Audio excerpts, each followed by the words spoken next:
Good afternoon. Welcome to the Midday Mull for Wednesday, the 6th of May.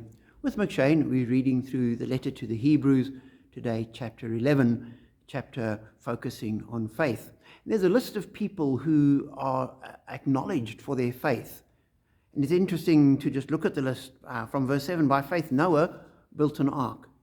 Later, by faith, Abraham went to the country God called him to go to, though he didn't know it. And later, by faith, he was prepared to offer Isaac as a sacrifice. Then by faith, Isaac blessed Jacob and Esau in regard to their future. And later, by faith, Moses' parents hid him. And Moses himself, by faith, refused to be known as the son of Pharaoh's daughter. By faith, the people passed through the Red Sea. By faith, the walls of Jericho fell. By faith, the prostitute Rahab, because she welcomed the spies, was not killed. All these different people that are mentioned. And then the writer says there's so many others I could mention. People who through faith conquered kingdoms, administered justice, and gained what was promised. Who shut the mouths of lions, quenched the fury of the flames, and escaped the edge of the sword. Whose weakness was turned to strength, and who became powerful in battle and routed foreign armies. And as I read that and the whole long list, I thought, there's no two of them who by faith did exactly the same thing. And sometimes we think by faith you will heal the sick, or by faith you will do something specific, and everybody, that's how faith is marked. Whereas each person was marked by faith by doing something completely different, faithfully, in their time and in their place.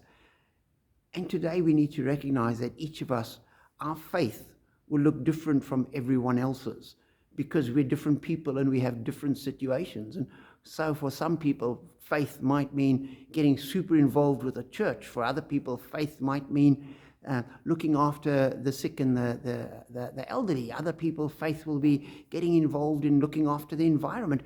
And our faith will play out in different ways because we're different people.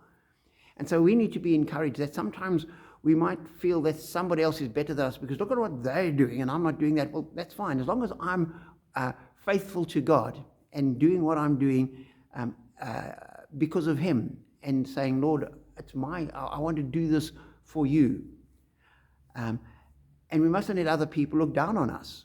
And sometimes Christians can be quite judgmental. Oh, if you had faith, you'd come to church 3 times on a Sunday, or you'd join this organization, or you'd do X, Y, and Z. That might be how they display their faith, but that might not apply to every one of us.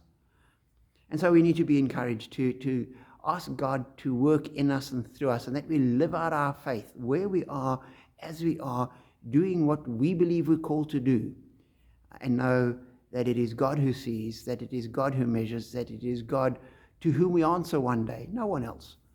So be encouraged to live out your faith day by day, whatever that might look like, so that God will be glorified, because that's our chief aim and objective in life. And as we do that, we are blessed.